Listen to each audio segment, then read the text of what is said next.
Queridos, vamos então, pegar as nossas Bíblias e também o nosso livro, o livro Nascidamente, e vamos dar seguimento à nossa leitura. Vocês podem abrir o livro na página de número 92. Nós vamos seguindo aqui, só para que os irmãos possam se contextualizar. Estamos no capítulo de número 7, falando sobre redenção, natureza, propósito e valor. E nesse primeiro momento nós estamos trabalhando aqui a ideia da redenção no tempo e na eternidade, ou seja, uma questão do tempo. Isso porque nós encontramos na Escritura pelo menos duas declarações que nos é clara acerca do Cordeiro de Deus. Vamos encontrar, por exemplo, em Apocalipse 13:8, que o Cordeiro de Deus foi morto, ele foi imolado desde a fundação do mundo, ou que seja, antes da fundação do mundo. Mas também vamos encontrar em 1 Coríntios capítulo 5, versículo 7, quando Paulo diz que o Cordeiro de Deus já foi morto, isso fazendo uma referência à morte de Jesus no Calvário há 2000 anos. Então são dois pressupostos, são dois postulados, um referindo à morte de Cristo na eternidade, outro se referindo à morte de Jesus no tempo. E ambos os relatos, ambas as declarações, referindo-se ao Cordeiro de Deus. Perfeito? Então é nesse sentido que nós queremos compreender melhor a questão da essência, da realidade da morte de Jesus. Então, nos acompanhe na leitura. Nós vamos lendo e vamos aí comentando. Página 92, aí no primeiro parágrafo dessa página, quando diz sobre essas questões.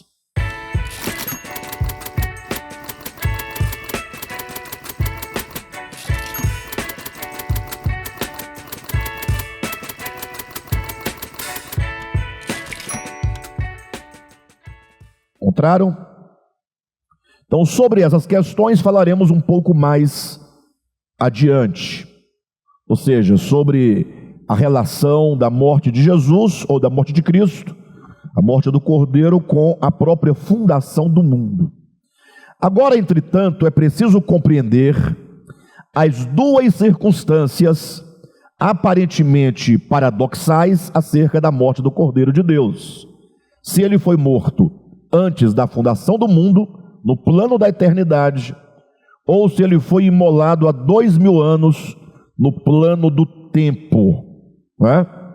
Nós temos a nota de número 97, e aí vocês podem ler Apocalipse 13:8 e comparar com João 1:29 e 1 Coríntios 5, versículo 7. Seguindo adiante diz: apesar de postulados tão diferentes e antagônicos. Por que diferentes e antagônicos? Ora, porque um diz que o Cordeiro de Deus foi morto na eternidade, e o outro diz que foi imolado no tempo. Então, apesar de esses postulados serem tão diferentes e contrários, antagônicos, partimos do pressuposto de que ambas as afirmações são verdadeiras e de que não podem se equivocar. Então, aqui estamos diante, queridos, daquilo que comumente se chama um paradoxo, Duas afirmações que são diferentes uma da outra e que ao mesmo tempo são antagônicas, Porque você não pode misturar ou confundir o tempo com a eternidade. Então, diante de declarações como estas, nós precisamos adentrar profundamente no entendimento das Escrituras para discernir onde está o ponto de conexão. Não podemos fazer absolutamente como costuma-se acontecer no meio cristão, quando as pessoas descobrem uma suposta verdade. Eu digo suposta porque às vezes a pessoa descobre um aspecto da verdade, e ele toma aquele aspecto da verdade como uma verdade na sua totalidade. Ora, a verdade não é alguma coisa que você possa abarcar completamente na sua totalidade. Nem hoje, nem daqui a 1000 anos, tampouco na eternidade nós conseguiremos. A verdade é o próprio Deus. Logo, Deus sendo infinito, ele não pode ser abarcado na sua plenitude. Então o que nós podemos fazer é, quando nós encontramos com textos aparentemente contrários, primeiro é não relativizar, não é? Um dos dois, porque costuma acontecer isso. A pessoa descobre um aspecto da verdade, ele se apropria daquela parte da verdade como se fosse a totalidade e passa a afirmar aquela parte de modo absoluto e ignora o outro aspecto da mesma verdade. Aí uma outra pessoa descobre um outro aspecto daquela mesma verdade, e aí agora a pessoa toma aquele outro aspecto por absoluto e passa a negar o outro aspecto. Daí surgem aqui duas correntes teológicas. Uma que acredita de um modo, no mesmo objeto, outra que acredita de outro modo. E aí, daí vocês sabem o resultado, né? Surgem as denominações, a Igreja Evangélica Cordeiro de Deus, que foi morto antes da fundação do mundo, e do outro lado a Igreja Evangélica Pentecostal do Cordeiro de Deus, que foi morto há 2000 anos. Se brincar, ainda aparece uma terceira, né? Se aqui é a igreja do Cordeiro que foi morto antes da fundação, vai surgir uma desde a fundação. E assim vão se multiplicando esses aspectos, cada um com um pedaço, e aí entram nos debates infinitos, não acabam nunca, para tentar convencer o outro de que a verdade está do lado de cá, enquanto bastaria que reunisse todos esses aspectos e começar a olhar a coisa por quantos prismas forem possíveis, por quantos lados forem possíveis, quantos aspectos forem necessários e possíveis, porque aí você vai ter uma compreensão, se não absoluta, mas pelo menos será uma compreensão bem maior acerca daquilo que se procura conhecer. Então, a primeira coisa é não relativizar um lado em detrimento de outro.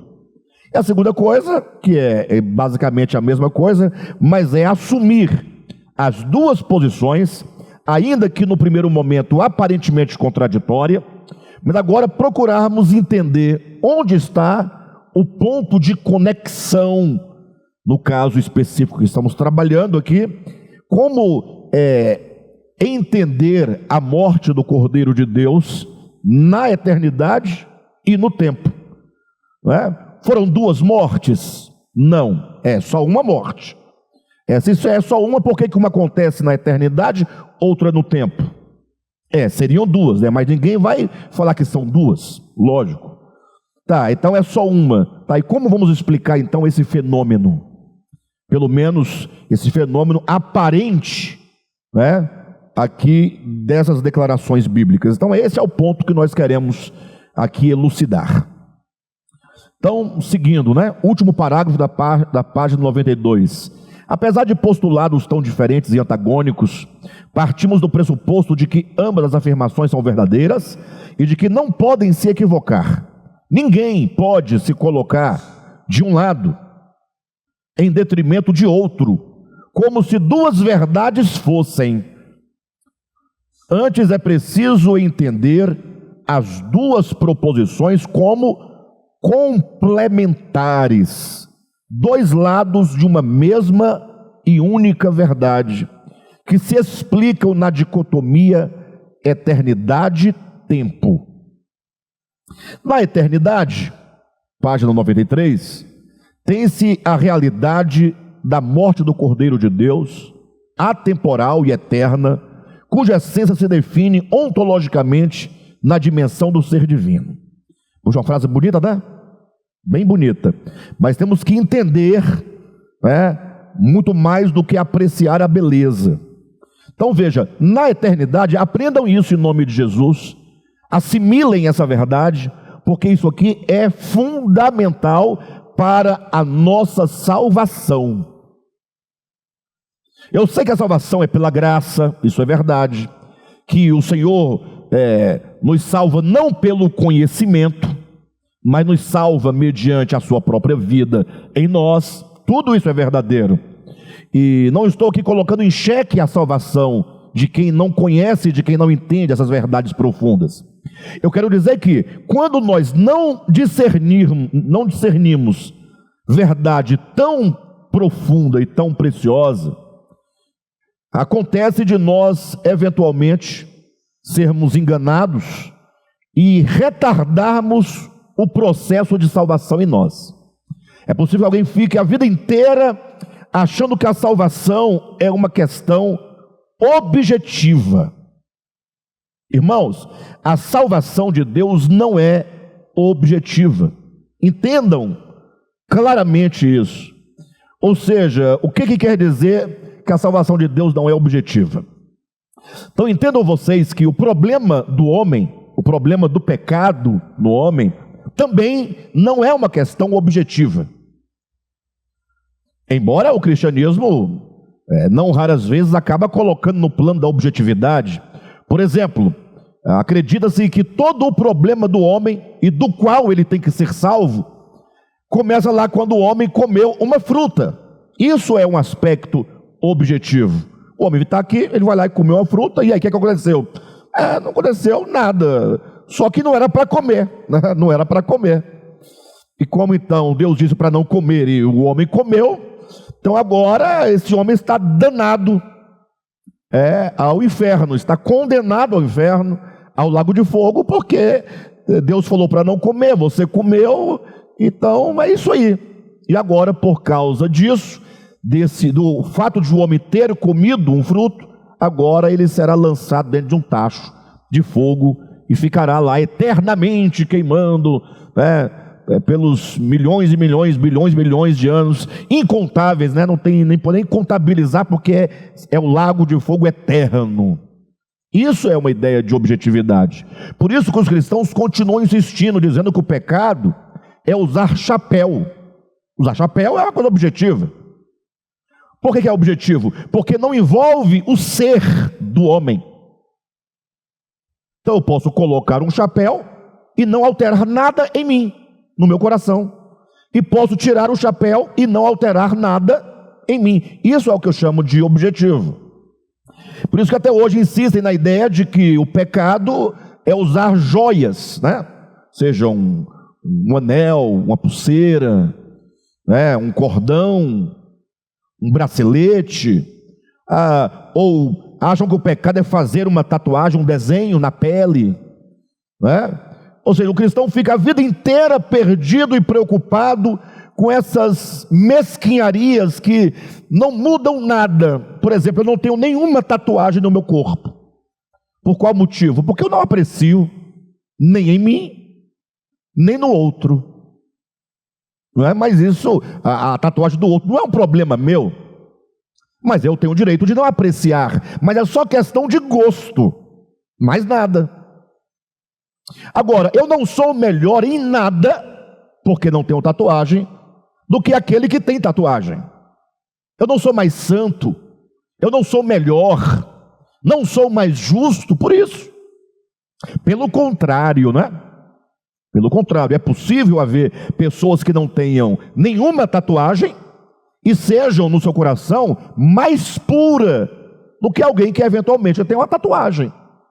Porque a tatuagem não vai definir o caráter de uma pessoa, pelo menos nos dias de hoje, Porque já houve época em que a tatuagem era uma marca, Somente um grupo de pessoas, uma tribo usava aquilo tal, por razões históricas, culturais, mas hoje em dia não. Logo não define o caráter, não define o coração, não define a mente de alguém. Se uma pessoa usa um anel ou não usa anel, se usa uma... já até que discutir se a aliança podia ser usada, porque não deixa de ser uma joia, um adereço. Então, as pessoas colocam a queda do homem, o problema do pecado, no âmbito da objetividade. Logo, se o problema do homem são as coisas exteriores com as quais ele lida, logo eles vão precisar de uma salvação de que natureza? Uma salvação também objetiva. E aí nós estamos afirmando, o pecado não é uma questão objetiva. Quem disse isso? Eu que estou dizendo? Não. Foi Jesus Cristo que falou que nada que existe fora do homem pode contaminá-lo. Ou seja, a contaminação no sentido espiritual não é a contaminação de um veneno, de uma água, né, de uma comida estragada, não é isso que está dizendo. A contaminação no sentido de impureza, de mácula, de pecado. Jesus fala, nada que estando fora do homem pode contaminá-lo. Gente, nós temos que entender com clareza. Então, quando ele diz que nada que existe fora pode contaminar, ainda que entre no seu corpo, como a água, por exemplo, ele está dizendo, o pecado não é uma questão de objetividades, de coisas. O problema do pecado, disse Jesus, é uma questão orgânica, é uma questão ontológica. O que significa uma questão ontológica? É uma questão relativa ao ser, é um problema do coração, é um problema da consciência, é um problema espiritual. E para que isso fique claro, Jesus vai explicar por que as coisas que estão fora, entrando no homem, não pode contaminá-lo. Jesus fala, porque não entra no coração, porque entra no ventre. O ventre é do corpo, é físico. E do mesmo jeito que entra pela boca, vai descendo pelo esôfago e chega até aqui o estômago, depois aos intestinos. O final é que essa comida que entrou, ela tem que sair. Logo, não entra no coração. Jesus está ensinando, o problema do pecado é uma questão orgânica, não é uma questão mecânica, é uma questão do ser, é uma questão do coração, é uma questão da consciência.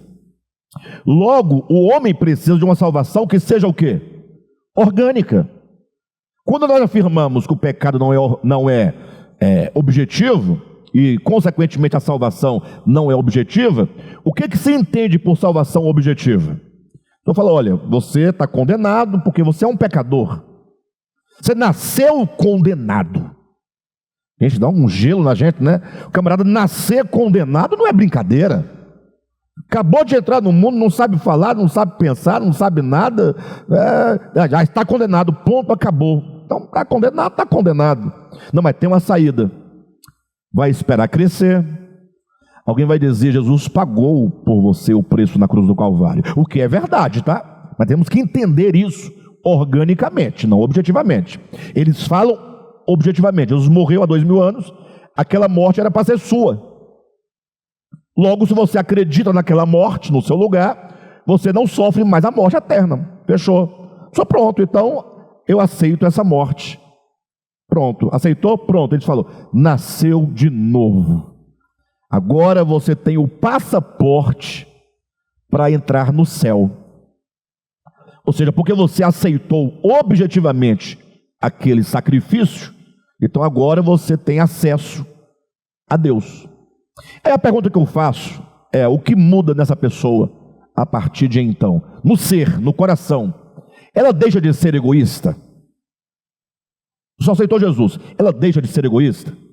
Se você tiver com dificuldade de responder, é só você responder essa outra pergunta. Na igreja há pessoas egoístas? A pergunta é, há mais pessoas egoístas ou altruístas na igreja? De modo geral, não precisa pensar em ninguém não. A pessoa deixou de ser impura? Não. Mas a pessoa também não vai praticar a impureza, mas a impureza é uma questão do coração. Você pode não praticar. Lembra que Jesus fala que aquele que olha para uma mulher com intenção impura, no seu coração já cometeu adultério? Então veja que é uma questão de onde? Do coração. Então o que nós percebemos é que as pessoas aceitam a Jesus, e agora porque aceitaram a Jesus, nesse sentido, elas dizem, agora você tem acesso ao céu. E eu fico pensando, se todas essas pessoas ao morrerem, do modo como morrem, forem para o céu do jeito que estão, como será o céu? Não, como será o céu? Irmãos, eu falo isso com todo amor e com todo respeito a todos os irmãos, e sem querer falar de ninguém em especial, porque todos nós estamos no mesmo barco. O fato é que nós temos visto, eu tenho visto aqui, né, na nossa própria história de igreja, de ministério, irmãos, famílias, como que se isso aqui for transferido para o céu vira um inferno. Isso é um fato. Só que aí tem um sofisma aí. Eles vão dizer, não. Quando a pessoa morre e vai para o céu, ela é totalmente mudada. Ou seja, eles dizem que a morte, essa transição, elimina da pessoa todos os traços negativos que ela tinha na alma. Ora, baseado em quê? Bem, eu não sei porque não tem texto bíblico, mas encontraram 1 Coríntios capítulo 15, quando diz, e todos nós, no abrir e fechar de olhos, seremos transformados. Pronto. A transformação acontece num piscar de olhos. Ou seja, você piscou, já é outra pessoa. Só que aí tem que ler o texto, né, irmãos? Tem que ler 1 Coríntios 15. Nosso problema de leitura é grave e grande. Capítulo 15 de 1 Coríntios está tratando da transformação do corpo. Este corpo corruptível, que não quer dizer corrupção no sentido do coração, mas esse corpo que morre, esse corpo que perece, esse corpo de desonra, esse corpo que envelhece, esse corpo que fede, ele será transformado num corpo glorioso, e isso ao ressoar da última trombeta. Isso é só lá no dia da redenção total, lá no final. Então o fato é que eles pensam num pecado objetivo, numa salvação também objetiva. Aí o Devap diz, não, pode parar. Isso aí só serve mesmo para enganar as pessoas, para que elas pensem e julguem que estão adequadas, mas não estão. Não estão. Né? Porque você dá à pessoa uma aparência exterior de santidade, de pureza, de integridade, mas aí a vida cotidiana da pessoa vai revelando que não é nada daquilo. Por isso que nós a cada dia nos deparamos com os grandes problemas nas igrejas, né? Com membros de igreja, obreiros de igreja, pastores de igreja, apóstolos, de uma maneira geral, não importa o título nem o cargo que a pessoa ocupe, nós vamos vendo as pessoas aí cometendo erros gravíssimos. Mas eu não falo isso por acusação, eu falo isso para demonstrar que é um fato. Sou eu, é você, somos todos nós, que precisamos entender que o problema nosso é um problema orgânico, e portanto a salvação também tem que ser orgânica. Se o pecado afeta minha alma, minhas faculdades, mente, vontade, emoção, afeta minha consciência, meu coração, logo a salvação precisa tocar essas áreas interiores do meu ser e mudar a minha consciência, mudar o meu coração, minhas vontades, minhas emoções, não enquanto dogma, doutrina, enquanto mandamento. Aí fica claro agora essa questão. Querem ver uma coisa? Qual é o maior de todos os mandamentos? Todo mundo sabe responder. Amar a Deus. Não é amar a Deus. Amar a Deus sobre. Não tem que falar mais nada. Você já percebe que você tem um problema. Você ama a Deus acima de tudo. Tudo. E olha que Abraão, eu vou trazer o caso de Abraão para exemplificar. Ele é o caso de alguém que estava num processo. A Escritura vai dizer que ele estava num processo de mudança.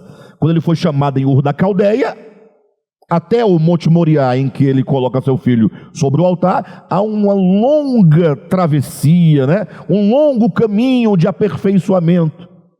Mas olha que Abraão, quando foi chamado, no início do seu caminho com Deus, Deus disse a Abraão,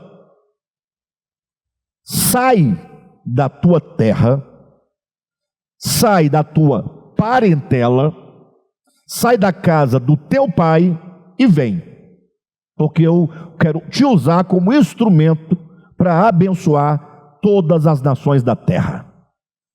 O que Abraão fez? Ele creu, e que mais? E obedeceu, saiu. Aos trancos e barrancos, tropeçando, sim, mas saiu. Bem, e nós? Se Deus falar para você hoje, Maria de Cerqueira, sai da sua casa, da sua parentela, da casa de teu pai e vem. Isso é grave. Nós estamos tranquilos porque isso não acontece com a gente. Acontece com Abraão, com aquela turma de lá da Bíblia, né, que sei lá como é que foi, não conheço, não vi. Contar a história é bom, mas e quanto a mim? Imagina só, você hoje, se Deus te chama, sai da tua terra. Fala, então vou sair agora. Ou não dá para sair, não é assim. Para onde é que eu vou? Não existe isso. Aí nós vamos colocar todos os motivos e os impedimentos para não sair da nossa terra. Você fala, não, eu saio. Você fala isso porque você sabe que Deus não vai te chamar para lugar nenhum. Agora, e se eu falar para vocês que Deus nos chamou, assim como chamou Abraão, só que enquanto Abraão estava no âmbito da metáfora, da figura, ou seja, a história de Abraão serve-nos como uma figura para entender uma realidade espiritual. Abraão sair de Ur da Caldeia para Canaã é apenas uma figura de um chamamento em realidade. Nós somos chamados como Abraão foi chamado, mas não é para sair dessa terra nossa aqui de Taguatinga para ir para o Gama, nem de Brasília para ir para Braslândia, para ir para, digamos, para algum outro estado. Não, nós fomos chamados para o seu reino e glória. Gente, isso é fantástico. O Senhor nos chamou das trevas para a sua maravilhosa luz. Nos chamou para sair da terra de pecado, de ídolos, de idolatria, para o reino do seu Filho amado. E nós, diante de um chamamento tão especial, nós hesitamos toda hora, a todo momento nós hesitamos, porque dizemos que amamos a Deus. Não duvido de ninguém que ame a Deus, mas acima de todas as coisas, só mesmo como resultado de uma grande salvação orgânica que acontecerá no nosso coração. Ou seja, nós amamos a Deus, sim, eu amo ao Senhor, eu amo, mas falo como Pedro, né? Jesus fala, tu me amas? Eu digo, sim, Senhor, eu te amo. Aí, não, então apacenta minhas ovelhas. Jesus pergunta de novo, Alexandre, tu me amas? E eu falo, Senhor, de novo? Eu já disse que eu te amo, Senhor. Então apacenta minhas ovelhas. Terceira vez, eu começo a desconfiar. Por que ele está repetindo a pergunta? Será que ele quer me levar a considerar que eu o amo, mas esse amor não é suficiente, esse amor não é absoluto, esse amor não é pleno? E aí Pedro disse, Senhor, tu sabes de todas as coisas. Em outras palavras, Senhor, eu amo, mas o chamamento é muito grande, eu preciso ser ganho, eu preciso de ser transformado. Então a salvação é um grande e longo processo de mudanças que vão acontecendo na alma, no nosso coração, a consciência que vai se expandindo. É uma salvação que não acontece como que num passe de mágica, mas acontece como que uma expansão de consciência. Você vai ganhando clareza sobre Deus, clareza sobre você, ganhando entendimento, e você vai ganhando maturidade, e cada vez mais a sua vontade vai sendo pouco a pouco conformada à vontade de Deus, e você então vai tendo esse amor que vai crescendo dentro de você, e na medida que esse amor cresce por Deus, mas esse amor cresce pelo seu próximo, o amor ao nosso próximo cresce na proporção em que cresce também o nosso amor a Deus. Quanto mais amamos a Deus, mais amamos o nosso semelhante. Quanto menos amamos a Deus, menos amamos o semelhante. João vai dizer, aquele que diz que ama a Deus e não ama o seu irmão, ele é mentiroso. Então nós estamos propondo que a compreensão da morte do Cordeiro de Deus, a compreensão clara, a natureza dessa morte, atenção, vai definir a nossa experiência de salvação. Então nós seremos salvos plenamente. O problema é que nós podemos retardar esse processo. Eu estou com 50, faço 50 anos de idade, olha, irmãos, esse ano, entrando na casa dos 50, meio século. Quem diria, né? 50 anos não é brincadeira, né? Mas veja, eu sirvo ao Senhor, digamos, pelo menos 40 anos eu estou nessa luta aqui, batalhando, né? Vamos colocar 35. Vou colocar aqui os 10 primeiros anos de vida, eu não tinha muita ideia. E vamos colocar 5 anos que eu fiquei vagando aí de um lado para o outro. Grosso modo, 35 anos servindo a Deus, levando a sério. Se eu tivesse 35 anos aplicado na salvação orgânica, compreendendo e buscando como hoje nós fazemos, eu já estava lá na frente. Todos nós estaríamos muito mais avançados, mas gastamos muito tempo preocupado se podia comer ou não carne de porco. Eu passei muito tempo lutando com verdade, com sinceridade, pregando. Um dia a esposa do pastor, de onde eu congregava, cortou o cabelo igual, como é que o pessoal fala? Joãozinho, né? Cabelo bem curtinho mesmo, aquele corte cogumelo que o pessoal fazia antigamente, era na moda. E a esposa do pastor chegou lá com esse cabelo desse. Quando eu vi, eu falei, misericórdia. E eu sempre fui um pouco atrevido, né? Hoje eu estou bem menos. O Senhor já me quebrou muito, mas ainda não sou um pouco ainda. Mas antigamente, não passava. Como eu iria pregar no domingo seguinte, ou melhor, no sábado seguinte, falei, pronto, já tenho uma mensagem. A esposa do pastor da igreja cortou o cabelo dessa natureza. Bem, eu já tenho a mensagem. E penso na mensagem. Pau quebrou. Eu lia versículo na Bíblia descontextualizado, obviamente, mas era o que eu não entendia, o que eu achava. Peguei o espírito de profecia, que a igreja em que eu congregava à época tinha um tal de livros da profeta Ellen White, e encontrei lá também textos que dizia também, fiz um apanhado geral e taquei nos irmãos, e ponto final. Aí o pastor falou, problema dele, ele é que não tem que deixar a mulher dele cortar o cabelo desse jeito, eu tenho que pregar a palavra e a verdade de Deus. Então, estava gastando meu tempo, minhas energias, com o quê? Com tamanho de cabelo. Como se o cabelo definisse o caráter santificado ou não de uma pessoa. Quem está me entendendo? E afora isso, tantas outras, centenas de outras coisas com as quais eu estava envolvido. Ali, muito tempo perdido. Quando nós abrimos os olhos, eu abri os olhos para a questão orgânica, eu ainda não tinha entendido com clareza. Eu sabia que era na alma, no espírito e tal, mas as doutrinas bíblicas eu ainda as via teologicamente, como dogmas. Eu sabia que a salvação se operava organicamente, mas como é que eu vou experimentar uma salvação orgânica se os elementos doutrinais que eu tinha eram todos objetivos? Não dava. Jesus morreu por mim, glória a Deus.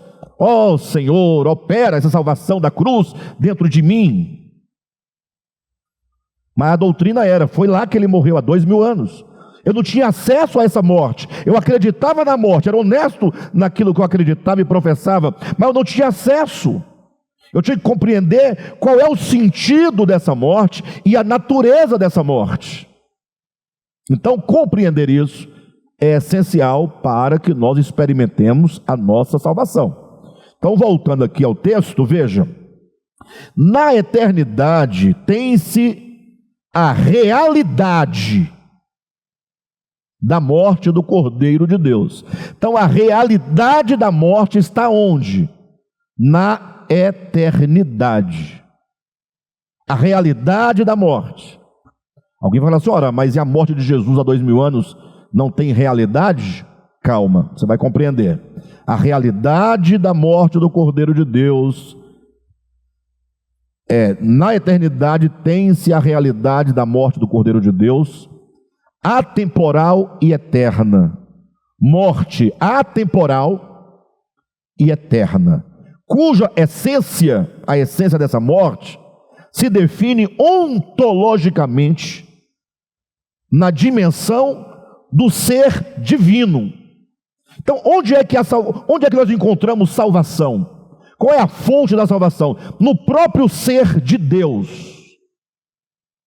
A morte do Cordeiro se dá em que dimensão? Na dimensão do ser divino. Mas como pode isso? Como alguém vai sair pregando que a morte do Cordeiro de Deus tem a sua essência na dimensão do ser divino, do coração de Deus? Daí o entendimento que pouquíssimas, raríssimas pessoas, quase não sei quem assim compreende, de Filipenses 2, que já falamos aqui umas dezenas de vezes, que falando do Cristo, que é Deus, é dito que sendo Ele Deus, então você parte desse princípio, sendo Ele Deus, dá uma pausa, poxa, sendo Ele Deus, Ele é tudo. Você dá uma pausa e vai adicionando informações, sendo Ele Deus, logo, lá em Colossenses, foi Ele quem criou todas as coisas, nele foram criadas todas as coisas, para Ele foram criadas todas as coisas. Poxa, o camarada, sendo Deus, todo-poderoso, onisciente, onipresente, onipotente, santo, justo. Na verdade, Ele não é santo. Deus não é santo.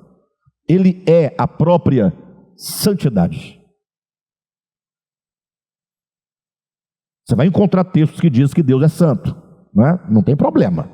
Mas temos que entender que eu posso ser santo, mas Deus é a santidade. Tem diferença? Por exemplo, Deus é justo? Deus é justo. Mas, sobretudo, Ele é a justiça.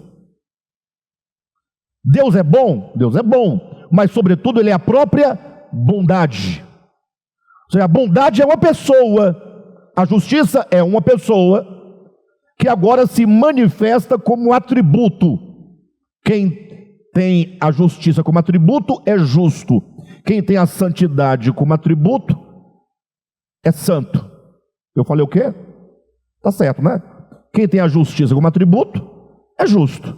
Quem tem a santidade como atributo é santo. Quem tem a bondade como atributo é uma pessoa boa. Então imagine, sendo Deus, aí tem que ter aquele filme, né? Daquele camarada que fica como Deus por um dia, não tem? Não, Jim Carrey não, aquele outro lá. O Todo-Poderoso. Não é Jim Carrey, não. É esse aí, um moreno. Enfim. Ou seja, me responda, se você fosse Deus por um dia, o que você faria? Essa pergunta é sensacional. Seja honesto com você mesmo. Seja honesto, honestíssimo. Se você fosse Deus por um dia, o que você faria? Tem tanta coisa que a gente gostaria de fazer, sim ou não? Tornar todo mundo milionário, menos, né? Menos quem? Aquelas pessoas que não são dignas de serem milionárias. Eu mesmo que estou com tanta gente aqui pensando aqui agora, não tem como. Fala a verdade, pessoal. A gente tinha um tanto de problema para resolver, tanta coisa para fazer. Você tem 24 horas para agir como Deus. Daí você vê a diferença. Cristo, sendo Deus, não julgou por usurpação o ser igual a Deus. Isso não. O ser Deus não lhe encanta. Estranho, né? Eu sou Deus. Poxa, eu sou Deus. Camarada não é nada, né? Está lá no trânsito, aí acontece um problema, ele sai do carro. Você sabe com quem você está falando? Isso aí, uma pessoa. Não, porque ele tem uma patente, ele tem um cargo, o pai é promotor, a pessoa tem dinheiro para pagar advogado, a pessoa é polícia, a pessoa é isso, aquilo, outro. Você sabe com quem você está falando? Você não vai ver nunca essa expressão em Deus. Sendo Deus, não julgou o ser igual. O que Deus faz? Ele poderia, se eu fosse Deus, eu faria um trono imenso e daria olhos para que todos pudessem me enxergar. Deus tem que ser enxergado para ser temido, para ser obedecido. Mas já observou que Deus vive no anonimato? Estranho. Os ateus falam, está vendo, eu nunca vi Deus. É porque o homem quer ser visto, ele quer ser temido. E Deus podendo tudo, ele não se mostra, simplesmente ele se revela por detrás das coisas, na beleza de uma flor, numa abelha, num pássaro, na água, no alimento, no ser humano, nas estrelas. Ele fica no anonimato, oculto, manifestando apenas atributos por intermédio de criação. Eu faria logo um tronão bem grandão, me assentava com um vestidão branco, tão branco para cegar os olhos de vocês tudo. Ficaria lá sentado, né? Sendo Deus, não julgou o ser igual a Deus. Isso é Deus. Deus não julga ser Deus, Ele é. E não precisa ser acreditado. O fulano não acredita em Deus.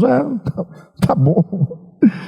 Tem muita diferença não, porque os que creem também não estão acreditando. E Deus tem seus planos, seus caminhos. Deus ama todos. Deus ama o ateu, ama o católico não praticante, ama o crente não praticante, ama todo mundo. E Deus vai salvar a todos. Calma, tenha paciência. Deus, ele sabe. Mas sendo Deus, não julgou por usurpação o ser igual a Deus. Então ele faz o quê? Se ele não tem esse querer ser e mostrar-se, o que é ser Deus? Antes a si mesmo se esvaziou. A palavra grega kenosis, então esvaziamento. Já disse aqui, vou repetir, não é esvaziamento de natureza, não é despojamento de divindade. Eu posso me despir, né, desse relógio. Por quê? Quem sabe por quê? Porque não sou eu. Até desse dedo aqui eu posso me livrar, porque tirando ele eu não deixo de ser eu. Posso tirar as mãos, ficar só o tronco, continua a ser eu. O corpo não é o meu ser.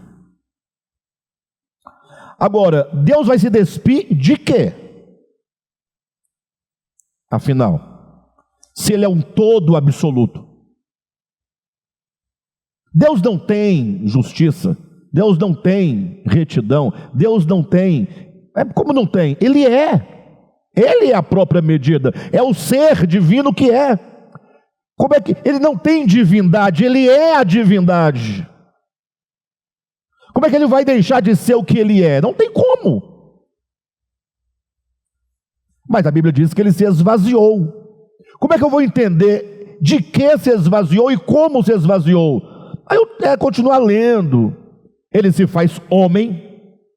Aí fica complicado. Como é que Deus vai se submeter a se tornar semelhante a um de nós?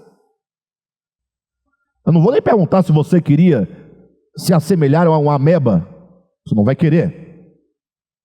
Mas basta você pensar no ser humano, num outro ser humano que não é você, que talvez não esteja na mesma condição que você, e perguntar, você quer se reduzir àquela imagem, àquela forma? Você fala, não quero, eu quero melhorar, eu não quero piorar. Mas Deus, Ele se esvaziou no sentido de não ser, sendo, não julgou ser, se torna semelhante a homem. Isso é esvaziamento. Lúcifer queria o quê? Se tornar semelhante a Deus. E Deus se tornar semelhante a homem. Olha a diferença. Esse espírito arrogante de querer ser maior é o pecado. E o que é a justiça, a santidade, a salvação? É aquele que é assumir a forma de não ser. É o esvaziamento, é o abrir mão, é o não se apegar, não se aferrar, não reivindicar, não questionar. E não somente fazer-se semelhante ao homem, mas agora se tornar servo dos homens. Tem duas cenas na Bíblia que eu acho ridículas. Mas são tão belas do ponto de vista do Evangelho, mas são ridículas. A primeira é Jesus quando foi tomar a ceia com os discípulos lá no cenáculo.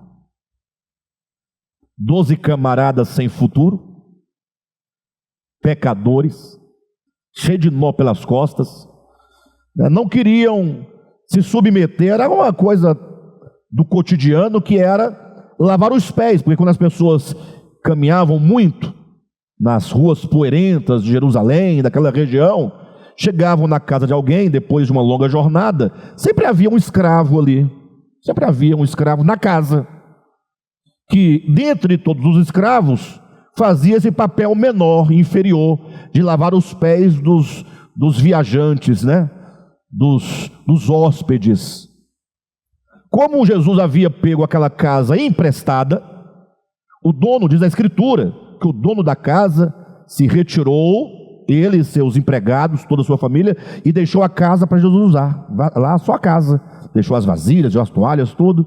Como não tinha escravo nenhum, a pergunta era do costume da época, a questão era, quem vai lavar os pés? Você acha que Judas Iscariotes ia lavar os pés da turma? Não dá, né, pessoal? Não dá. Você acha que Mateus, camarada de renome, cobrador de impostos, não era mais, mas está vindo lá de cima, ia lavar os pés da turma dos pescadores? Pedro, tudo bem, era meio, tronco, meio bruto, pescador, ignorante, só que ele tinha o privilégio de ser os 3 mais próximos de Jesus. Pedro, Tiago e João, não, é aquela turminha ali, a panelinha, mas não, você deixa isso para Barnabé, ou melhor, para Bartolomeu. Mas ninguém queria, diz a Bíblia, que eles ficaram discutindo entre si, durante o caminho ainda, indo para casa, quem iria prestar a esse serviço. Todos sentam, Jesus olha para um, olha para outro, ninguém diz nada, um olhando para o outro. Diz a Escritura, Jesus se levanta. Quem se levanta? Jesus, mas quem se levanta? É o Cristo que se fez homem. Eu falei, pessoal, é o seguinte, olha, se virem, arruma alguém para lavar os pés. Só não vai ser eu, poxa, porque eu sou o Cristo. Tudo aqui, o universo inteiro existe em mim, eu sustento, eu alimento, eu sou a razão, a causa de tudo. Ele se levanta, e aí o texto bíblico é caprichoso ao declarar: Jesus despiu-se de suas vestes. Bem, do ponto de vista objetivo, ele tirou a veste de cima, normal, ele vai mexer com água, você não vai molhar a sua veste de cima, não, né? Mas isso tem um significado, porque agora ele vai se colocar a serviço dos homens, a serviço dos pecadores. E aí ele se despiu da sua veste, o que significa despir-se desse eu sou, eu posso. Ele era e podia, mas... E aí ele se despe, cinge-se com uma toalha, como faziam os escravos, e se ajoelha diante de Judas Iscariotes, que logo em seguida haveria de vendê-lo por 30 moedas de prata, e ele sabia disso. Jesus sabia. Jesus lava os pés de Judas em amor. É isso que quer dizer que ele a si mesmo se esvaziou, assumiu a forma humana, assumiu a forma de servo. E a pergunta é: todos nós gostaríamos de lavar os pés de Jesus? Aí isso aí todo mundo quer, até para poder falar: eu lavei os pés de Jesus, toquei na unha dele, no calcanhar dele. Jesus todo mundo quer. Quem agora quer tocar nos pés de Judas. O que nós fazemos com os Judas dos dias de hoje? É simples. Então, por que eu disse que é uma cena ridícula? Não do ponto de vista de Cristo, é maravilhoso, divino, mas é ridículo você falar assim: como que esses homens permitem isso, se submetem a isso e não têm vergonha? Pedro tentou. Jesus falou assim: calma, pessoal, sabe por que eu estou fazendo isso? Primeiro é para mostrar quem é Deus. Segundo é para dar-vos o exemplo, para que vocês aprendam, porque se eu, sendo o Senhor e sendo mestre, vos lavei os pés, não devíeis vós lavar os pés uns dos outros? Mas não adianta fazer uma reunião para lavar os pés dos irmãos. Acontece por aí. É uma malandragem só, já participei. A pessoa já chega na reunião, acontece na ceia. A ceia acontece uma vez por ano, nesses lugares onde praticam lava-pés, porque dá trabalho. Então uma vez por ano tá bom. Aí nesse dia a pessoa já chega já armado com o outro lá, no conluio. Eu vou lavar seu pé, você lava o meu. Fechou? Fechou. Quantas vezes ficam 1, 2, 3 pessoas sem ninguém, olhando para a igreja para saber que ninguém vai vir? Aí os que sobram, aí vão. São a sobra, né? Então a sobra com a sobra, dá o quê? Sobra aí, acaba lavando lá. E não é lavando não, pega a aguinha assim, e pega a toalha e apalpa assim o pé. Pronto, cumpri minha parte. Mas não é isso que quer dizer. Lá naquela situação, tudo bem, isso era um serviço, era uma prática, era um costume, enfim, era o escravo que fazia, ninguém queria se reduzir a isso. Mas o significado do lava-pés quer dizer tornar-se servo do outro, em qualquer circunstância. Sempre que você se torna servo do outro, você está lhe lavando os pés, aliviando as dores, aliviando o sofrimento, trazendo-lhe alento, trazendo-lhe um pouco de descanso no serviço ao outro. Então assim, por que é ridículo? Porque, poxa, é inaceitável, né? Não sei, agora pode até ser que se achar ridículo seja um baita de uma expressão de orgulho do homem. Como Deus não tem orgulho, é uma coisa maravilhosa, mas eu no meu orgulho falo, mas não pode. Mas não pode por quê? É a pergunta. Veja a contradição da minha fala. Quem está entendendo? Eu acho ridículo, e acho. Eu não deixaria que ninguém, Jesus lava o pé de ninguém aqui. Nossa igreja, não vai lavar não. Mas Pedro falou isso, Jesus repreendeu a Pedro. Uma questão de orgulho. Não, Pedro, se quebranta, aprenda com aquele que é e que se despe. A outra cena é a cena da crucificação. Aquele tanto de marmanjo batendo, cuspindo, humilhando, xingando, e lá estava o Senhor, calado. Por que essa cena é horrível? Porque quem vai conceber uma cena dessa? Os homens dizendo, se tu és Deus, então desça da cruz. És o Filho de Deus, então desce, faz alguma coisa. E ele nada a fazer. Isso é o que diz, acontecendo no ser de Deus, a redenção. Página 93. Na eternidade tem-se a realidade da morte do Cordeiro de Deus, atemporal e eterna, cuja essência, a essência dessa morte, se define ontologicamente, na dimensão do ser divino. Então a morte do Cordeiro de Deus, em realidade, é esse esvaziamento, que não aconteceu somente antes da fundação do mundo, e nem desde a fundação do mundo, e nem somente na cruz, mas Deus é isso. Deus é amor, não é o que a Bíblia declara? 1 João 4:8.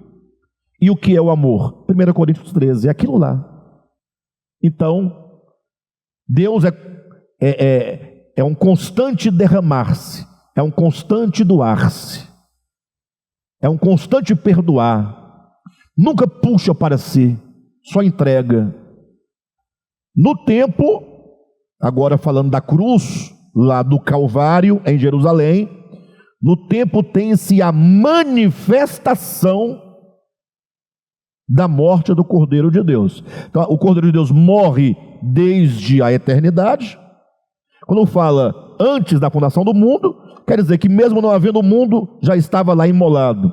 E desde a fundação do mundo, é porque todo desde pede o quê? Todo desde pede o quê? Todo desde pede o quê? Um até. Todo desde pede um até. Então, ele foi morto desde a fundação, quer dizer, desde lá está imolado. Não é que ele foi imolado lá e parou a imolação dele, acabou. Não, desde a fundação está lá o Cordeiro imolado, desde aquele tempo até hoje. E estará desde até a eternidade. Como João viu no capítulo 5 de Apocalipse, o Cordeiro de Deus imolado sobre o trono de Deus. Ele viu em visão, diz que ele olhou para o trono e viu um cordeiro imolado e o sangue caindo, e ele estava entronizado, imolado. Então veja que essa morte do Cordeiro de Deus, no tempo tem-se a manifestação da morte do Cordeiro de Deus, cuja expressão temporal e aparente, cuidado porque aparente aqui não é aquilo que parece, mas aquilo que aparece. Aparente não é somente aquilo que parece ser, mas é aquilo que aparece aos olhos das pessoas. Então, no tempo tem-se a manifestação da morte do Cordeiro de Deus, cuja expressão temporal e aparente é a exteriorização do coração de Deus na dimensão histórica. Então, não são duas mortes, é só uma morte. O Cordeiro de Deus, ele sofre a morte eterna, eterna nesse sentido de que não está presa no tempo, e essa morte não é morte física, não é morte para sempre, no sentido de deixar de existir, não é morte espiritual, no sentido de estar longe de Deus. Inclusive, só para vocês entenderem, a teologia fala que Jesus morreu, a morte, eles entendem morte quanto separação de Deus. Vão dizer, portanto, que Cristo morreu e foi separado de Deus. E onde está a prova? Eles vão dizer, quando Jesus fala, Deus meu, por que me desamparaste? Estava separado. Vocês entendem a lógica da teologia? Mas o fato é que a morte do Cordeiro de Deus não é morte física, não é morte espiritual enquanto separação de Deus, não é morte eterna enquanto deixar de existir, mas essa morte do Cordeiro de Deus é esse abrir mão pleno, embora ele prefere, não é nem prefere, porque não há questão de preferência, porque não há outro modo de ser Deus. Deus só é Deus em doação, sempre, em entrega absoluta. Então, é a morte que acontece na dimensão do ser de Deus, mas que na história, na dimensão histórica, na dimensão do tempo, para que nós entendamos esse ser divino que não se apega a nada e só se dá, esse ser que é difícil até você falar sobre isso. Eu vou manifestar o meu ser para vocês entenderem um pouquinho, bem pouquinho do que é isso. Aí ele coloca Cristo na cruz do Calvário há 2000 anos. Aí quando você fala, mas que cena ridícula é essa? Não pode! Não, se você tem uma ideia mínima, básica da grandeza de Deus, do amor de Deus, do ser de Deus, esse Deus que, mesmo sendo julgado por homens perversos, ele se entrega. Então está aí, continuando. A morte redentiva, que é desde a eternidade, se revelou no tempo para o conhecimento dos homens e de todo o universo, como está escrito, abrem aspas, conforme a sua própria determinação e graça, que nos foi dada em Cristo Jesus, quando, antes dos tempos eternos, e manifestada agora, pelo aparecimento de nosso Senhor Jesus Cristo. Então está aqui as duas dimensões, a eternidade e o tempo. Então, conforme a sua própria determinação e graça, que nos foi dada em quem? Em Cristo Jesus. Quando? Antes dos tempos eternos. E foi manifestada, essa graça já estava, já era, já havia, só que precisava de se mostrar, de se manifestar, e manifestada agora pelo aparecimento de nosso Senhor Jesus Cristo. E, continuando, pelo precioso sangue, como de cordeiro sem defeito e sem mácula, o sangue de Cristo, conhecido com efeito antes da fundação do mundo, porém manifestado no fim dos tempos, por amor de vós. A morte essencial, qualitativa e eterna, a verdadeira morte, que só acontece na esfera do ser divino, se manifestou histórica e temporalmente na morte física de Jesus de Nazaré. Então dá para entender, né, pessoal? Acho que está claro, né? A morte, em realidade, em essência, se manifesta. Quando você olha, você consegue abstrair com a sua razão o Cristo crucificado, imaginá-lo ali, sofrendo, sendo julgado, condenado, cuspido, humilhado, desonrado e tudo mais. Você fala, puxa, eu consigo ter uma pálida noção do que é o morrer de Deus. Você não tem noção clara, você tem uma pálida noção. Então diz assim, a morte é essencial, qualitativa e eterna, a verdadeira morte que só acontece na esfera do ser divino, se manifestou histórica e temporalmente na morte física de Jesus de Nazaré. Ou seja, a morte transitória de Jesus, por que transitória, queridos? Porque ela aconteceu no tempo, e ela se encerrou no tempo, ou não se encerrou? A morte transitória de Jesus é o pálido reflexo de uma realidade superior que a história apenas pôde vislumbrar, mas que nos é revelada pelo Espírito de Deus que perscruta o seu mais íntimo ser. Isso aqui é maravilhoso demais, queridos. Poxa, observa o que está sendo dito. A morte transitória de Jesus é o pálido reflexo de uma realidade superior, que a história apenas pôde vislumbrar. A história apenas vislumbra a realidade da morte de Cristo na manifestação em Jesus. Apenas vislumbra.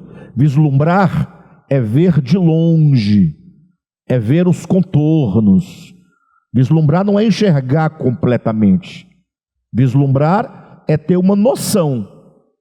Então a história apenas vislumbra a morte do Cordeiro de Deus. Ele fala assim, olha, mas se apenas vislumbra, como é que eu posso ser salvo? Eu preciso enxergar melhor essa morte. Aí o texto continua, mas, ou seja, embora a história apenas vislumbre, mas esta morte essencial nos é revelada pelo Espírito de Deus que perscruta o seu mais íntimo ser. 1 Coríntios 2, 8 a 12, abra a sua Bíblia. Falando de Jesus, tá? Da sua morte. Sabedoria essa que nenhum dos poderosos desse século conheceu. E quando diz poderosos aqui, dentro do contexto de 2 Coríntios, do capítulo 2 de 1 Coríntios, não são os reis da terra.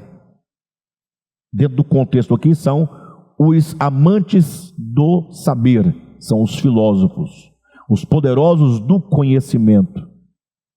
Está falando de sabedoria. Basta você ler, capítulo 2, versículo 6. Entretanto, expomos sabedoria entre os experimentados, não porém a sabedoria desse século, olha aí, nem a dos poderosos dessa época que se reduzem a nada, mas falamos a sabedoria de Deus em mistério, outrora oculta, a qual Deus preordenou desde a eternidade para a nossa glória. Sabedoria essa que nenhum dos poderosos desse século conheceu, porque se a tivessem conhecido, jamais teriam crucificado o Senhor da glória.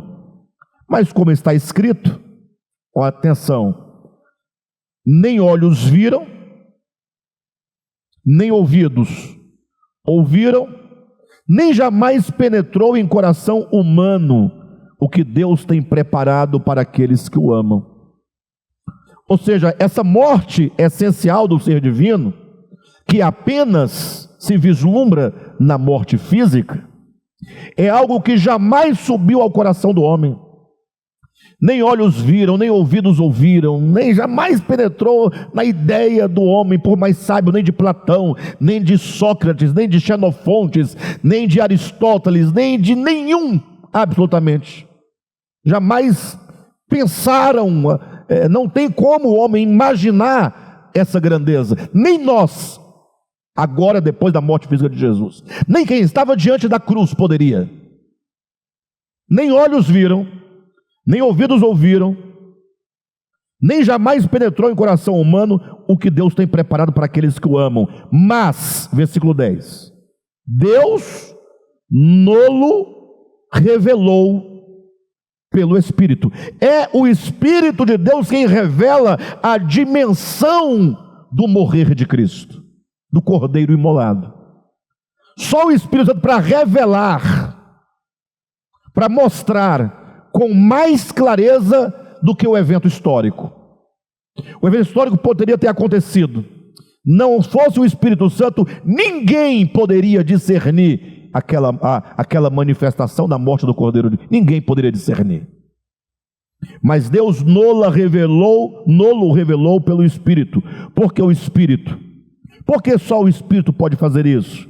Porque o Espírito a todas as coisas perscruta, até mesmo as profundezas de Deus. É o Espírito que entende o ser divino, o coração de Deus. Só Ele entende com clareza como Ele sendo se fez homem, como Ele sendo não quer ser, como Ele sendo não se apega, como Ele sendo Ele perdoa, como Ele sendo, né? É só o Espírito Santo para realizar todas estas coisas. E continuando a leitura, diz: o homem natural, diante da morte física de Jesus, vê apenas um crucificado e avalia o seu sofrimento pelos golpes recebidos e pelo sangue derramado. Para nós pode até ser um pouco diferente, né? Um crucificado, você fica meio assim, não fica? Crucificado, né? Estranho, né? Mas naquele tempo era a coisa mais comum. Todo dia tinha gente sendo crucificada em Jerusalém, todo dia. Era uma pena de morte, né, imposta pelo Império Romano. Quando não era crucificado pelo Império Romano, era apedrejado pelos judeus. Mas uma pessoa viva na sua frente, todo mundo começa a tacar pedra nela e ela morrer agonizando. Era normal.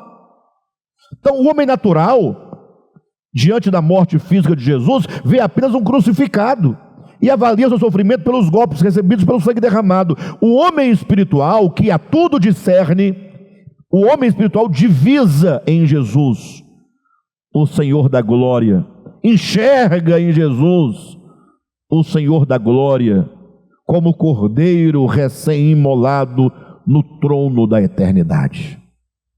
O cordeiro que foi morto na fundação do mundo, cuja morte foi representada por símbolos no Antigo Testamento,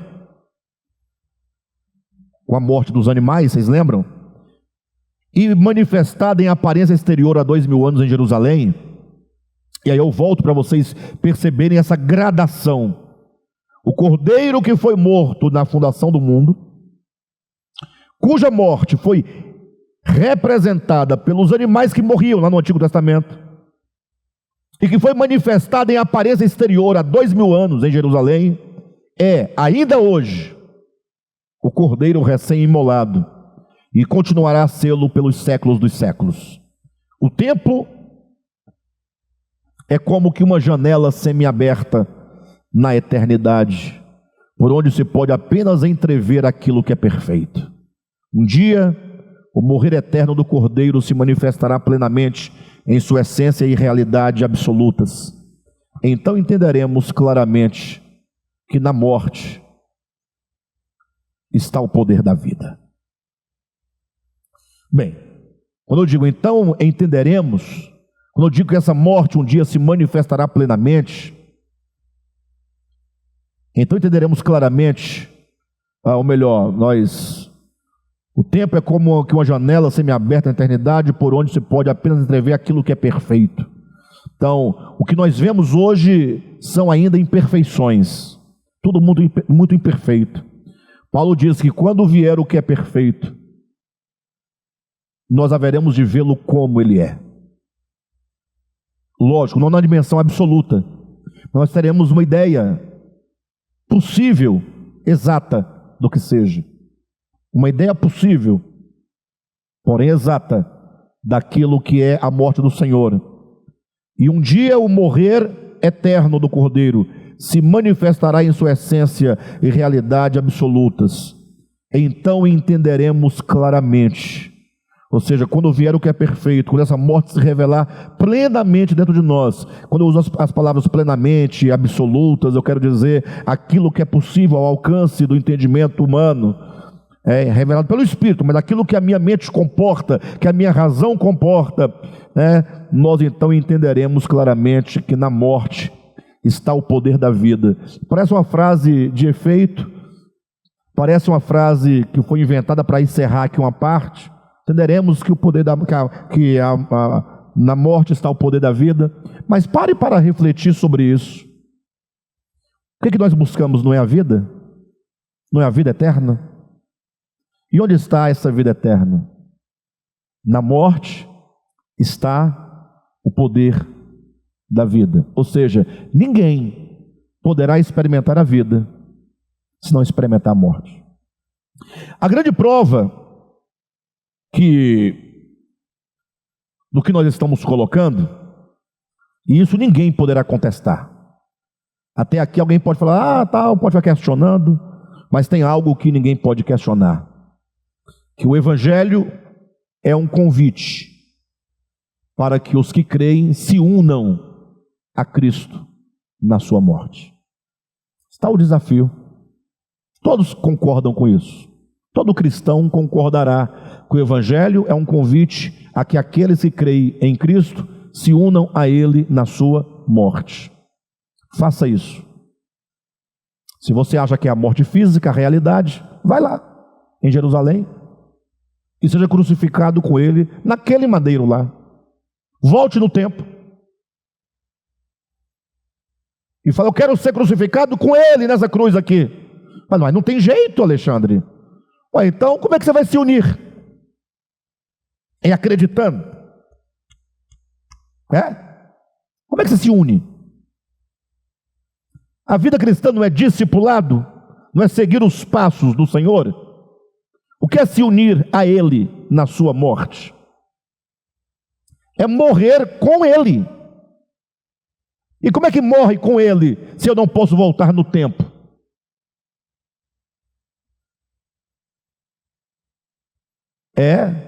Eu compreendendo que Ele era e não se apegou ao fato de ser.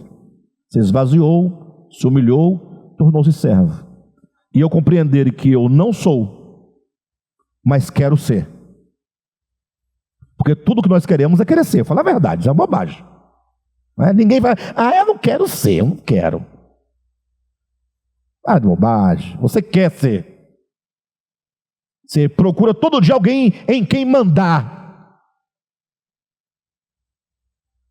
Tem que ter alguém para mandar, para fazer alguma coisa. Tem que ser maior em alguma coisa, em algum lugar.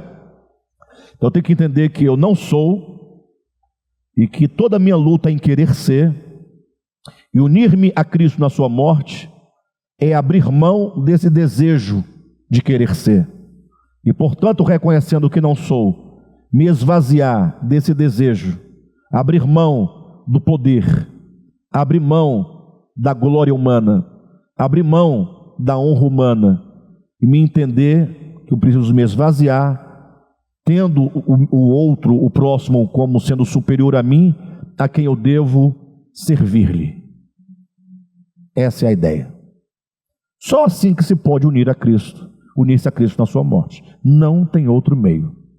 Logo, quando eu passo por um processo de esvaziamento, não tem como você falar assim, a partir de hoje eu não sou mais nada. Acabou. Não, que não é mesmo, nunca foi.